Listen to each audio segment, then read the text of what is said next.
Algeria's President Abdelmajid Tebboune has dissolved parliament and called for early elections. The U.S. administration of Joe Biden has expressed willingness to restore diplomatic relations with Iran and return to the Iran nuclear deal. Venezuelan government has warned of new aggressions being plotted in Colombia to provoke destabilization in the country, while also announcing its strategies in the fight against drug trafficking. Hello, welcome to From the South. I am Janet Perez Moya from the teleSUR studios in Caracas, Venezuela. We begin with the news. Stay with us.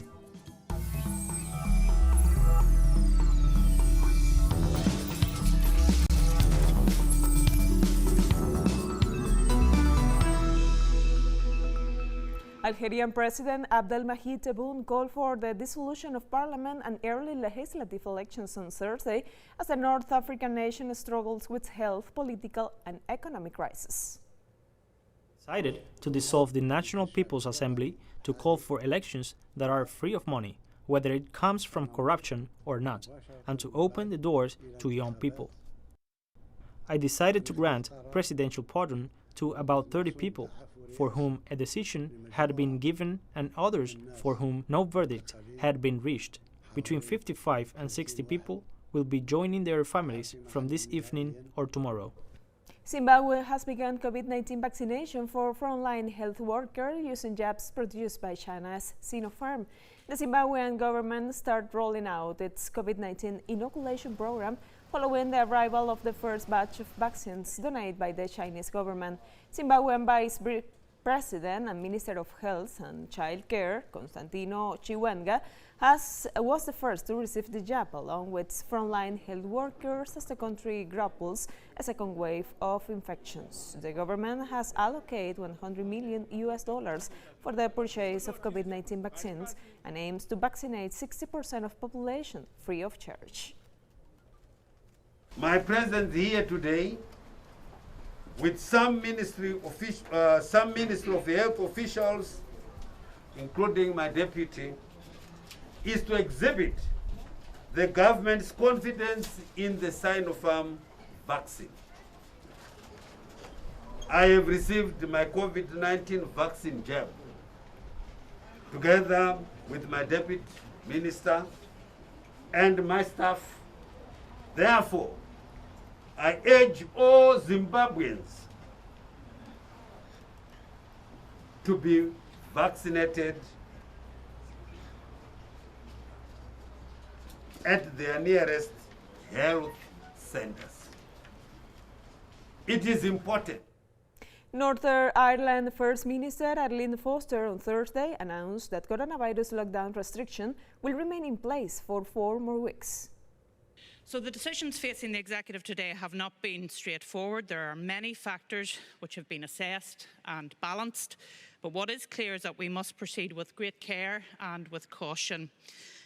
We need our decisions to be both safe and sustainable, and I'm determined that through the proper sequencing of actions as we emerge from these restrictions, that we leave lockdowns in the rear view and that we do not step backwards again. Preschool and nursery children will return, as well as primary 1 to 3, to face-to-face teaching with effect from the 8th of March. Obviously, those children who are the children of key workers and of other year groups can continue to attend school. Students engaged in completing qualifications such as GCSE, AS and A-level and other vocational qualifications, so principally years 12 to 14, will return to full-time face-to-face teaching with effect from the 22nd of March.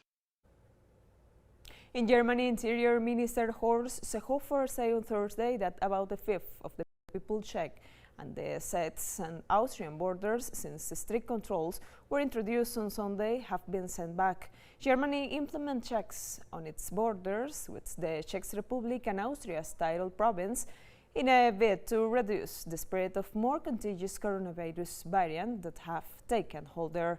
It is restricting entry to German citizens and residents, truck drivers, transport and health service workers, and a few others, including cross-border commuters working in relevant sectors. Everyone has to show a negative coronavirus test. The Interior Minister indicated that Germany is likely to extend border restrictions beyond the initial 10-day period. We introduced the entry restrictions and the stationary border controls for one single important reason, namely the protection of the population against health threats, to protect the population from highly infectious and potentially deadly virus. At the borders of Saxony, Bavaria, considering in Bavaria both Czech Republic and Austria Tyrol, 50,000 controls have been carried out until this morning. At these borders, in total, and 10,000 rejections have taken place. We will take a short break. Stay with us.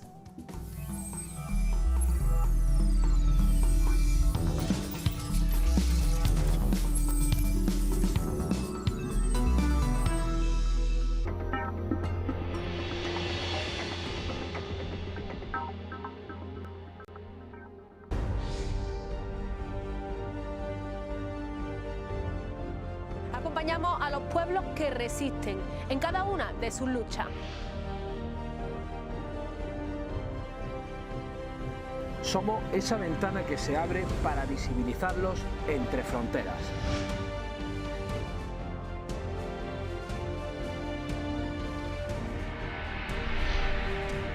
Thursdays, only on teleSUR. Follow the most important global events through a comprehensive perspective. With a team of journalists in 25 locations around the world to convey our people's reality. From the South. Weekdays. Only on teleSUR.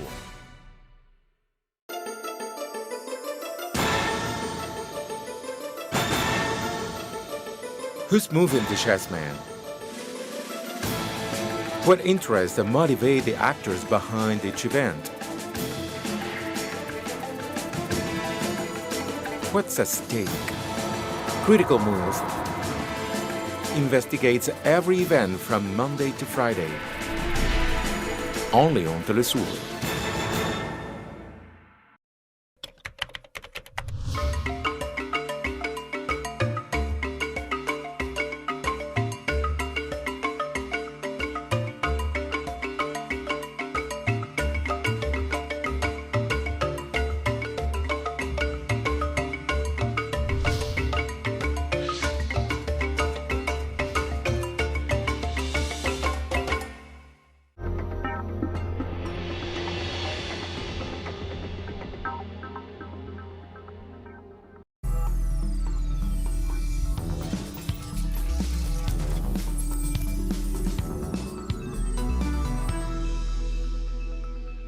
Welcome back. The U.S. government said Thursday it was willing to meet with Iran and renounce former President Donald Trump's claims to impose new sanctions against the country at the United Nations, representing a possible opening to push forward nuclear diplomacy. During his term in office, Trump withdrew the United States from the Iran nuclear deal and reimposed broad sanctions to further pressure the country.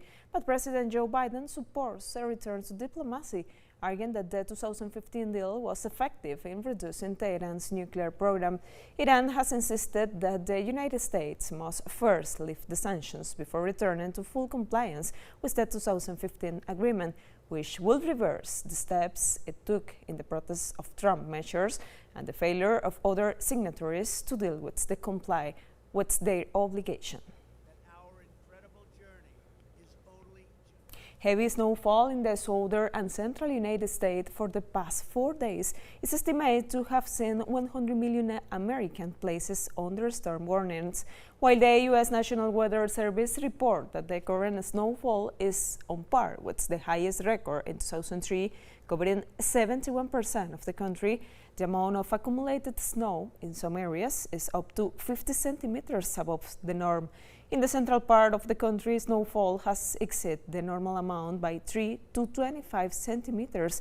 According to local report, the snow has covered Gulf of Mexico, beaches, and South Louisiana Heights, while Alabama has been warned of dangerous ice storm in some areas and potential tornadoes in others. Temperatures were colder in Austin than in Alaska.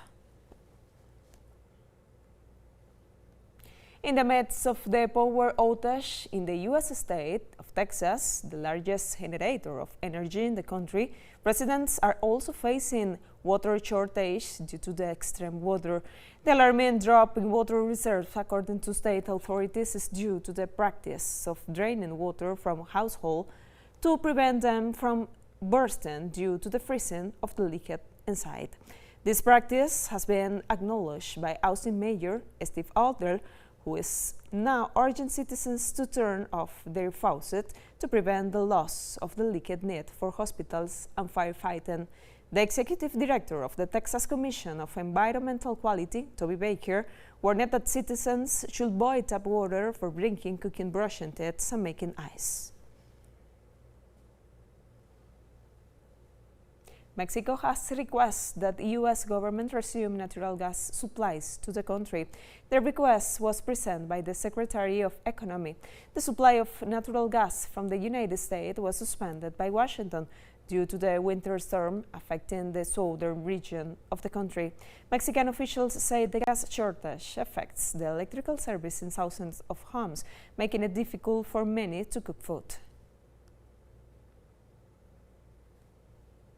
Cuba is expanding the sources of employment. Our correspondent in Havana, Fabiola Lopez, has the story.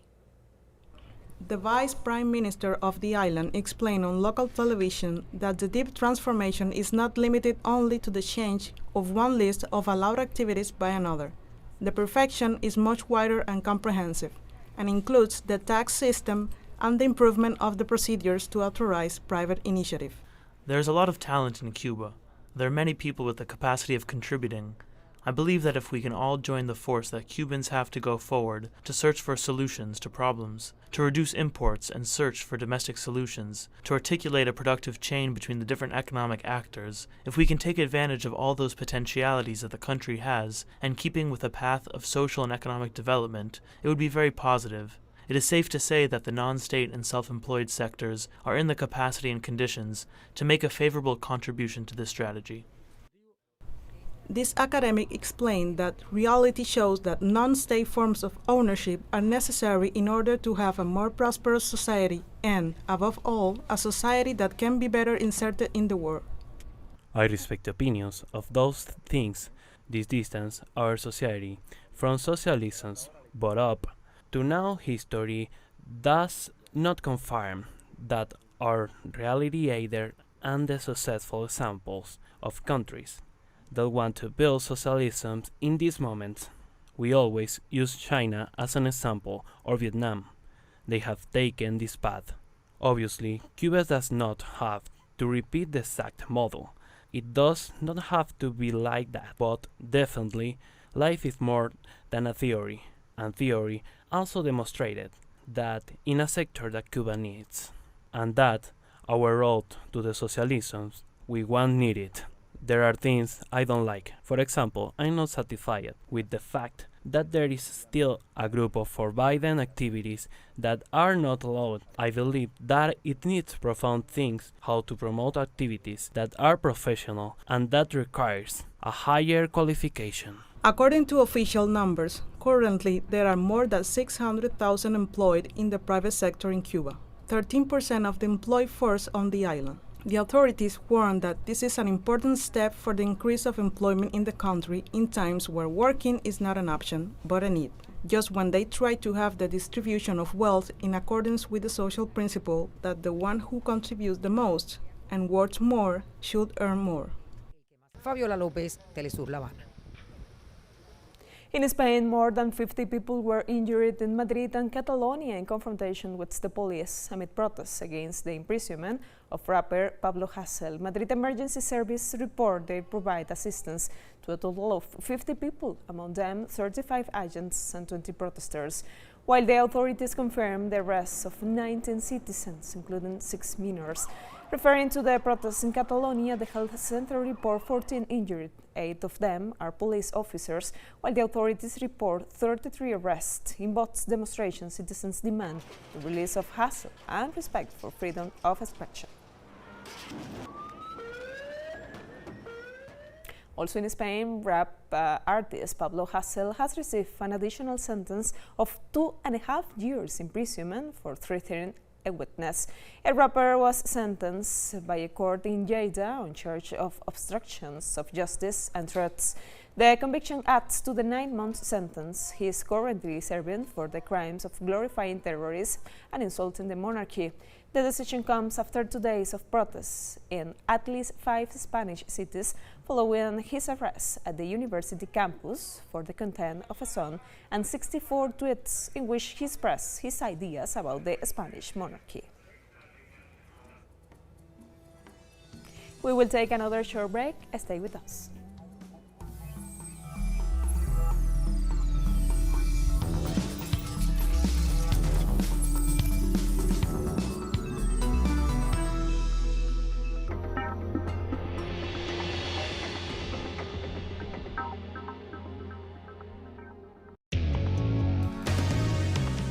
A review of the world news that investigates, incites analysis and induces criticism, because every event has a context. Pusimos el punto en el. Dot in the I. Saturday, only on teleSUR.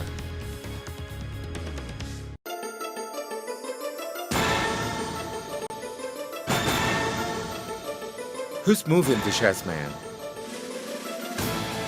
What interests and motivate the actors behind each event? What's at stake? Critical Move investigates every event from Monday to Friday, only on teleSUR. Una travesía para descubrirnos.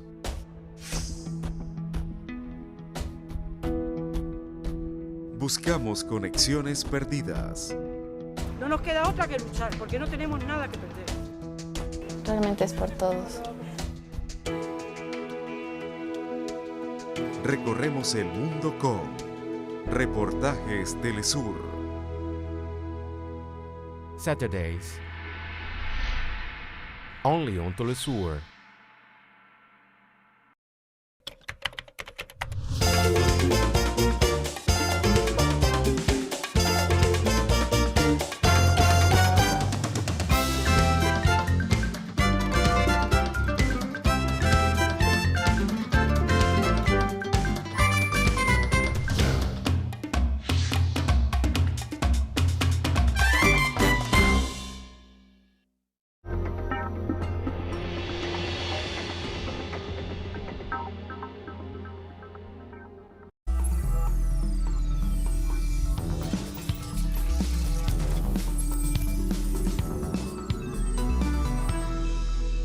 Welcome back. Venezuelan President Nicolás Maduro, offering an assessment of his government's fight against drug trafficking, denounced Colombian authorities for their role in cocaine trafficking in the region.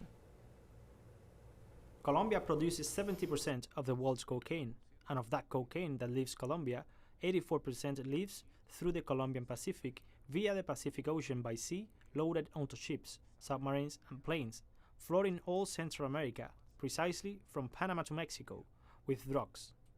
What I am saying is the pure and absolute truth, proven and verifiable. Venezuela, meanwhile, as you can see, is the victim of 8% of that drug traffic. 8% of the drug trafficking passes or attempts to pass through some routes in Venezuela.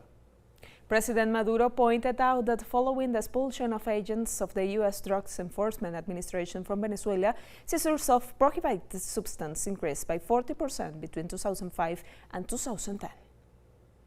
Within the 1999 to 2004 period, with the participation of the DEA, only 209 tons were seized. And in the first 5-year period, from 2005 to 2010, having expelled the DEA, drug seizures increased by 44%, that is to say, 374 tons. Venezuelan authorities offer a statement this Thursday in response to the systematic aggressions of the Colombian government of Ivan Duque against the country. Defense Minister Vladimir Padrino Lopez stated that after carrying out several evaluations, the High Command of the Armed Force determined that systematic attacks on the democratic system of the country are being plotted in Colombia. The President of the National Assembly, Jorge Rodriguez, rejected the acts of aggression by the Ivan Duque government against the people of Venezuela. The authorities reiterate that the attacks from Colombia seek to provoke political and economic destabilization and violate the human rights of the Venezuelan population.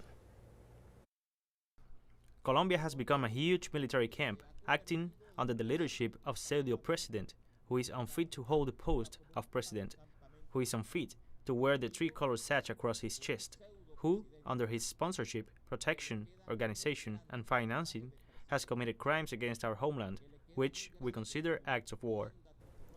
The defense minister also denounced before the international community the despicable acts of Colombian intelligence agents on attempting to bribe Venezuelan officials. We take this opportunity to denounce before the international community the despicable acts of the National Intelligence Directorate of Colombia, which in collaboration with the CIA and the DEA attempts to bribe our military professionals to obtain information on our operational preparedness, as well as to steal or disable strategic weapons, equipment, supplies, and spare parts. The Venezuelan government launched its national COVID-19 vaccination plan this Thursday, giving priority to health personnel. In accordance with the announcement made on Wednesday by the President Nicolás Maduro, Vice President Delcy Rodriguez inaugurated the vaccination campaign using the Russian Sputnik V vaccine. In this first stage of vaccination, which will last 2 weeks, health personnel will receive the shots. The campaign will be carried out first in the Caracas metropolitan region, before extending to the rest of the country. The initiative comes despite the illegal economic blockade imposed by the United States government that prevents other countries from selling vaccines to Venezuela.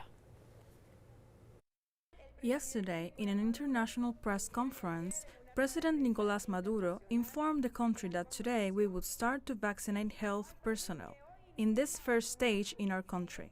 Today we are targeting the capital region, Caracas, Miranda, and La Guaira, but this stage, which will last 2 weeks, will be extended to the entire national territory. NASA successfully landed its Perseverance rover this Thursday, extending the U.S. record of safe landing on the Red Planet to 6. Perseverance is part of one of the agency's most ambitious deep space missions to search for signs of ancient life on the Red Planet. Within minutes of landing, the rover, nicknamed Percy, sent its first image back to Earth. Perseverance launched from the Florida coast last July, and after a 7-month journey through the cosmos, successfully touched down on Mars' Jezero crater on Thursday. The landing was the culmination of over a decade of work, but there was no guarantee it will go smoothly, as only about 50% of all previous Mars landing attempts have succeeded. According to NASA, the rover's voyage will also help pave the way for future human exploration of Mars.